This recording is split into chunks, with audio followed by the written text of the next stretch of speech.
Bienvenidos a In Situ, yo soy Sofía Hausleber y es un placer estar con ustedes. Y bueno, me acompaña el día de hoy el padre José Luis Laris, párroco de la iglesia de San Juan de los Lagos y también exorcista. Bueno, uno de los exorcistas de Cancún. Bienvenido, padre, ¿cómo está? Muy bien. Estamos muy contentos de tenerlo aquí y sobre todo, bueno, viene una época en la que hablamos de la muerte, ¿no? Es algo que es parte del ser humano y queremos un poquito saber lo que piensa la iglesia acerca de la muerte. Para la iglesia, ¿qué es la muerte, padre? Cuando yo era adolescente murió uno de mis mejores amigos. Yo tendría 12, 13 años y tuvimos que ir al entierro. Y el sacerdote allá nos habló muy bonito de la homilía, que es lo que siempre digo cuando pues estoy en exequias con las personas. Y decía algo que es verdad: la muerte es un nuevo nacimiento. Así lo ve la iglesia. No es el fin de todo, sino el comienzo de una nueva vida. Es un proceso natural que tenemos que vivir, experimentar, solo que el que lo experimenta, ¿verdad? Ya no vuelve de forma física, ¿no? La muerte es la separación del cuerpo y del alma. Entonces tenemos un elemento material que se llama cuerpo y un elemento espiritual que es el alma, y la muerte es el momento de la separación. Hoy los estudios de Elizabeth Kubler, la tanatóloga, aquella que estudia el tema de la muerte, viene a rectificar lo que la iglesia dice. Después de que morimos tenemos un juicio. Los que nos hemos portado bien ganamos premio, y los que pues no han vivido conforme a la voluntad de Dios pues merecen un castigo y no hay vuelta. Eso se llama infierno, la ausencia de Dios. Ahora hay un estadio medio, aunque no es el infierno, todavía no es el cielo, se llama purgatorio. Y eso está escrito en la Biblia cuando San Pablo habla de un fuego purificador después de la muerte, en la primera carta a los Corintios. Nosotros le llamamos purgatorio. Es un fuego que purifica el alma para ir al cielo. Es como cuando vas a una fiesta.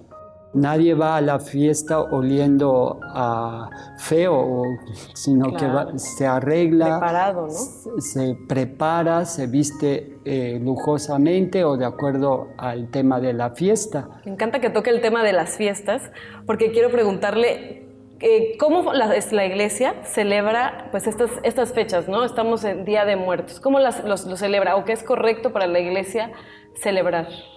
Pues justamente este estado de purgatorio, las personas necesitan nuestra ayuda en la oración. La oración es pedir a Dios por nuestra intercesión que estas almas descansen en paz, que se purifiquen de sus pecados. Pecado significa mancha. Entonces la mancha espiritual que hay en el alma por haber desobedecido la voluntad de Dios, entonces necesitan una purificación que nosotros se los ganamos con nuestras oraciones, con la visita a un cementerio. Aquí en México tenemos esa costumbre de poner un altar, poner las fotos de nuestros difuntos, ponerles una velita, flores y hacer oración para que ellos descansen y suban al cielo. Padre, igual en México muchas personas piensan, o bueno, hay muchas creencias que, por ejemplo, a la hora de poner el altar, los muertos o los espíritus vienen a la tierra a convivir con las familias. ¿Qué piensa la iglesia de este tipo de creencias? Bueno, pues esto es una creencia que los aztecas, los prehispánicos tenían, porque pues no habían conocido la luz del Evangelio. Cristo es la resurrección, es la vida. Entonces, cuando morimos, pues ya vamos al cielo, pero el espíritu, vamos a decir, el alma del muerto, convive con nosotros en el sentido de que hay una comunicación espiritual, porque todo lo ven con los ojos de Dios. No necesitan un día específico ir al altar. Pero ¿en qué sentido vienen a nosotros? Porque vienen a memoria. Es un día en que todos recordamos a nuestros difuntos, le agradecemos a Dios la oportunidad de haber conocido gente maravillosa, recordamos pues en cierto sentido todo lo que nos enseñaron y se lo agradecemos a Dios y a ellos también en la oración. También decimos que los mexicanos, celebramos la muerte o nos reímos a lo mejor un poquito de la muerte. Tal vez el mensaje de la iglesia también es como un mensaje positivo referente a la muerte. Yo creo que a lo mejor muchas personas que nos están viendo tal vez perdieron a alguien. Sí. Y perdieron a alguien que es muy cercano y que quieren mucho. ¿Usted qué le diría a esas personas que nos están viendo? Yo les diría que este paso de la muerte es doloroso, pero como les decía, es un nacimiento. El nacimiento viene con el dolor del parto, pero después ya no se acuerdan. Y nosotros estábamos en el vientre materno en un lugar oscuro, pequeño, húmedo y caluroso. Si hoy te ponen en un lugar así, dicen, ¿pero qué hice? ¿Por qué me castigaron? Pero esa era nuestra vida.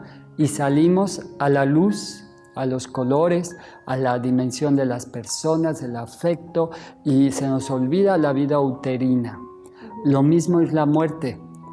Pasamos a otro lugar creado por Dios. Dice San Pablo también en la carta a los Corintios, cuando él subió al tercer cielo, después quizá de la muerte de un familiar, vuelve y dice, ni ojo vio, ni oído escuchó todo lo que está preparado para aquellos que aman a Dios. Entonces, la muerte es dolorosa, pero cuando una persona gana un triunfo, nos alegramos con él, aunque estemos tristes porque no está viviendo con nosotros, no sé, se fue y ganó una beca en el extranjero. Entonces, todos vamos a ir allá y todos nos vamos a encontrar. Por eso es un hasta luego, pero nada de deprimirnos, porque como decía antes, en Dios nos unimos. Recuerdo el pasaje de una persona, una niña que murió en accidente en la zona hotelera y fue muy sonado ese accidente. Y la mamá estaba desconsolada.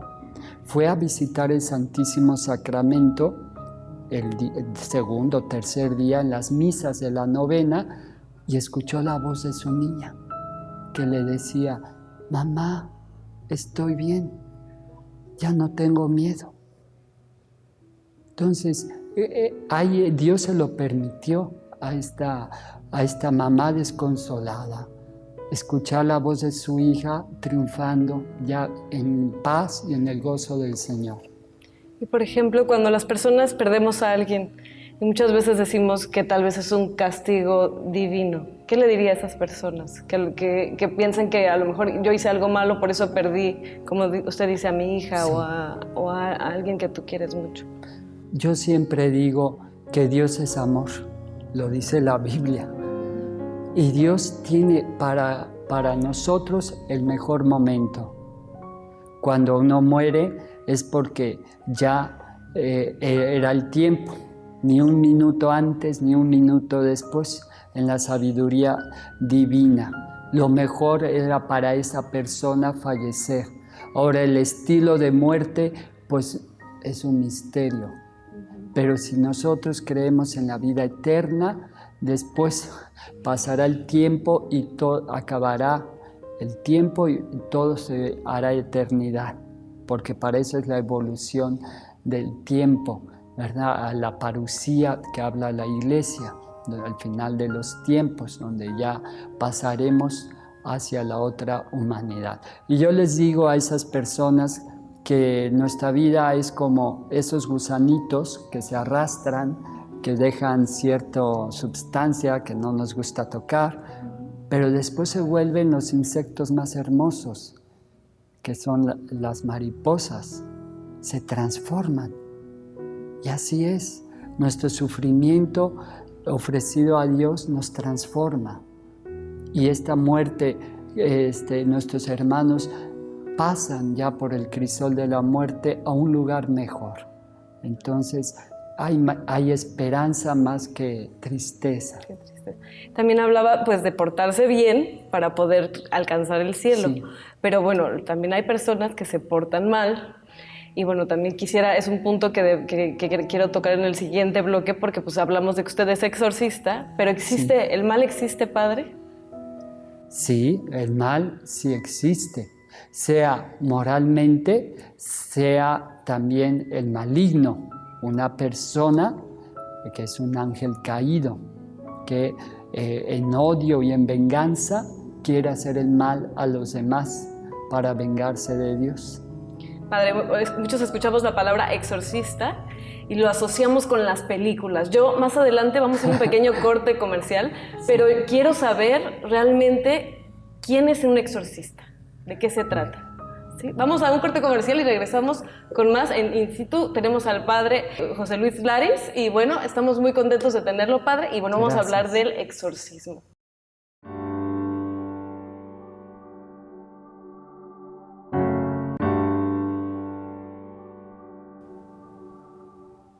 Y estamos de regreso en In Situ, estamos con un tema muy interesante, estamos con el padre Laris. Y bueno, padre, usted es exorcista. Y bueno, a lo mejor la gente que nos está viendo ahorita es de noche, es un poquito oscuro, piensa que es como una película. Bueno, hay muchas películas acerca de este tema, que a lo mejor son de terror. Padre, ¿es verdad lo que pasa en las películas? ¿Qué tan cierto es? ¿Se asemeja con la realidad? ¿Qué hace un exorcista, padre? El exorcista quiere ayudar a la gente a sufrir menos, porque el demonio sí existe. Hablábamos de que si existe el mal, sí, el mal es la ausencia de Dios como definición, pero también existe el ángel caído que propone un camino contrario a la voluntad de Dios, porque no seríamos libres si no hubiera opción de caminos. Entonces ahí el Señor en su providencia ha permitido que el ángel esté suelto, el ángel caído, para tentar a los hijos de Dios, como dice el Apocalipsis.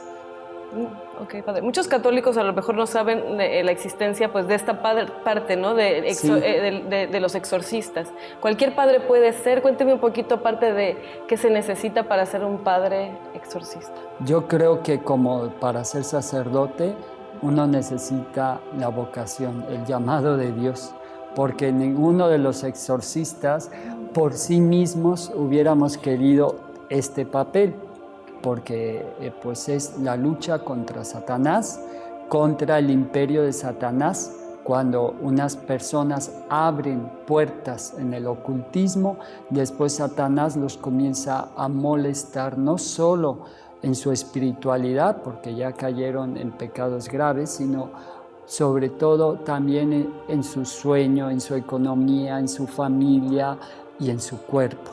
Los golpea, no los deja dormir, las voces que lo incitan al suicidio, viven dramas tremendos que pues gracias a la Iglesia que hay este tipo de personas, sacerdotes, que por encargo del obispo hacen exorcismos. El exorcismo en sí es un sacramental, es un libro litúrgico que se rezan todas unas oraciones que tienen 400 años, 500 años, que tienen eficacia contra el maligno. Son frases tomadas todas de la Biblia, dando imperativos para que deje a la víctima. Yo diría que el demonio es como el padre del bullying. ¿Por qué los jóvenes hacen bullying? Para divertirse y para hacer sufrir a la víctima. Así es Satanás. Si uno abre las puertas, ya le autorizó para que lo moleste. Y uno abre las puertas jugando, que le jueguen las cartas, jugando la cuija, teniendo falta de perdón, una persona muy rencorosa, pues el enemigo se le mete también. La debilidad de no orar, de no acercarse a Dios. Entonces el demonio juguetea con estas personas, las amarga, las aísla. Y por ejemplo, bueno, como lo que ponen en las películas, ¿no? La manifestación. Cuando el demonio llega, ¿se llama posesión? ¿Cómo se le llama eso y cómo se manifiesta? Sí, nosotros, como en todo hay graduación. Lo primero se llama, el bullying que le digo, se llama vejación. O sea, me está molestando el demonio. Y eso puede ser también con ideas obsesivas, ideas de tristeza, de aburrimiento o de sexo que perturban a la persona psicológicamente. De eso va a ir a más, les rasga las cosas, los brazos, y sueños perturbadores, voces perturbadoras, dolores de cabeza y de estómago, y van con los médicos y le dicen, no te preocupes, vete a Cancún de vacaciones. Digo, no, pero si yo vivo aquí. Entonces, no, es psicológico, tú estás bien, pero esos dolores son enfermedades provocadas por el maligno, espirituales, que el individuo siente los síntomas, pero la medicina no encuentra el organismo enfermo, pero los síntomas sí, porque el ángel caído tiene una naturaleza superior a la humana. Entonces, así como de Hollywood, eso exageran, pero sí hay manifestaciones, puede uno levitar, se arquean mucho, los gritos, pues sí son gritos espeluznantes, que la primera vez que me gritó, ¿verdad? Se me sale el corazón, pero ya me acostumbré. ¿No? Pero, por ejemplo, ¿usted cómo puede detectar? A primera vista se puede saber si alguien tiene pues esta presencia. La mirada. Generalmente los que están poseídos son pocos, pero los embrujados son muchísimos. Con eso de la santería, cada vez hay más gente maleada. Recuerdo el caso de una doctora que en la 510 fue al festejo del Día del Amor y la Amistad. La pobre mujer, 3 días con dolor de cabeza, se automedicó, no se sanaba, hasta que fue y tenía un semblante de como que alguien había muerto. Y no, y dice, Padre, ayúdeme, usted me conoce, haga algo, no puedo más. Yo conociéndola, dije, ay, esta debe tener algo de brujería. Y efectivamente, con los sacramentales, el agua, sal, aceite exorcizado, pude detectar. Con sal, le di la sal, hizo un conato de vomitar, con perdón de la palabra, y le vi en la lengua un pedacito de flan. Le dije, ¿y cuándo tomó flan? Hace 3 días, en el festejo del amor y la amistad, en el trabajo. Le digo, pues ¿cómo la quieren, señora? ¿La quieren bajo tierra para subir el puesto? No coman nada más ahí en ese lugar.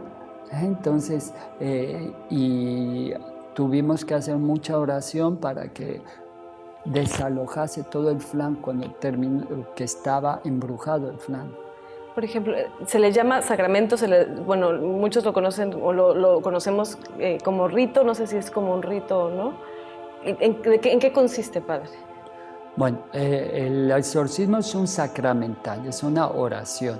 Y hacemos oración, imposición de manos, el crucifijo se le muestra, pero esos ya son los casos extremos.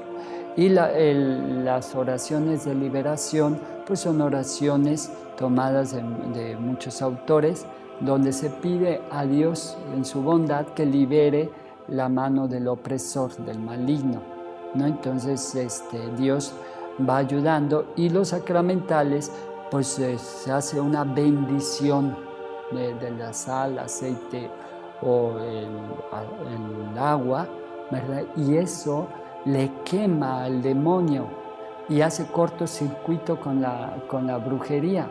Ese es un regalo que la Iglesia Católica tiene para ayudarnos en el combate de las fuerzas malignas. Padre, y esta lucha que se ha hecho, ¿ha existido siempre en la Iglesia? ¿Siempre han existido los exorcistas? ¿Es algo relativamente reciente? Siempre han existido desde la Iglesia. Fíjense que mucho del Imperio Romano, los falsos dioses pues eran demonios, y se convertían al catolicismo, al cristianismo primitivo, porque los mismos laicos con su vida santa, llena de Dios, expulsaban demonios. Ya después se institucionó el exorcista en los primeros siglos, ya con la tarea específica de traer a los nuevos miembros de la Iglesia, paganos, convertidos, y se les aplicaban oraciones de liberación o de exorcismo. Ya en el siglo XVI fue cuando ya se institucionalizó más y todo sacerdote era exorcista. Y a partir del Vaticano, de este siglo XX, XXI, ya se restringió. Ahora es solo el obispo elige 1 o 2 para la diócesis. Entonces ya somos pocos. ¿Quién es el Padre Laris? ¿Cómo llegó a ser exorcista? ¿Cómo llegó a Cancún? Rapidito una reseña. ¿Cómo llegó hasta acá, Padre? Mucha gente lo quiere y lo conoce. Gracias. Pues yo llegué porque Dios quiso. Yo estaba en Brasil, viví 15 años allá, y un buen día me mandan una carta que iba a Chetumal, y de Chetumal y a los 6 meses me pasaron a San Juan de los Lagos. La historia del por qué soy exorcista, porque una endemoniada llegó a mi iglesia, una chaparrita delgadita, y comenzó en la iglesia a tirar las bancas.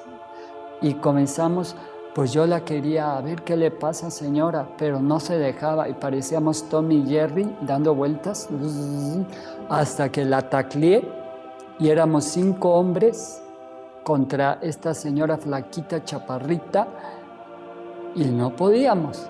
Y yo, como ya tenía noción de algo, porque en Brasil hay mucha brujería, con el agua exorcizada le echaba agua y le daba a tomar, hasta que después de 3 horas o 2 horas, no me acuerdo, ya dijo, ya, déjeme, soy yo, dile al esposo, ¿no? Y yo me quedé pensando, Señor, ¿qué hago? Y fui con el monseñor, le dije, monseñor, pasó esto. Había tenido otro episodio con un joven en una convivencia de Semana Santa. Digo, ya son 2 en menos de 2 meses. Va a venir otro seguro. ¿Qué hago cuando me lleguen? Porque no sé qué hacer. Puedo hacer oraciones. Y Monseñor me miró a los ojos y me dijo, pues a partir de ahora es exorcista. Y yo le dije, ¿de verdad? No, monseñor, hay otros mejores. Mejor, y dice, no, estudie el tema y además confíe. Usted dígale en nombre de Jesús, vete, y se irá. Y a partir de ahora voy a avisar a los padres que va a fungir como exorcista para que le ayude al Padre Blanco, que es el otro exorcista de Cancún, para que juntos hagan buen trabajo. ¿Cómo cuántos exorcistas nos lleva, Padre? ¿Cómo cuántos? ¿Nos lleva la cuenta? No llevo la cuenta. Un promedio, no sé, anual. No. Porque es más liberación que exorcismo. Muy bien. Más liberación. Si uno, lo que podamos ayudar. Lamentablemente el tiempo no es todo, porque tengo otros oficios como profesor del seminario, y eso me ayuda mucho, porque ayudar a los jovencitos a enamorarse de Dios para que sean santos sacerdotes, creo que es un trabajo más importante que exorcista. Pues muchísimas gracias, Padre. Es un gusto tenerlo aquí. Y bueno, cualquier persona que nos esté viendo y sienta algo, puede buscarlo en la iglesia de San Juan de los Lagos, Sí. de verdad, aquí en Cancún, Quintana Roo. El Padre Laris es muy accesible, es muy fácil llegar a él. Padre, muchas gracias por estar con nosotros. Y bueno, pues espero verte, porque la plática estuvo muy interesante, se nos fue el tiempo rapidísimo, ¿verdad? Y bueno, a la próxima espero invitarlo pronto. Y bueno, pues esto fue In Situ. Yo los veo en la próxima emisión del programa. Y Padre, muchas gracias. Muchas gracias. Gracias. Dios los bendiga.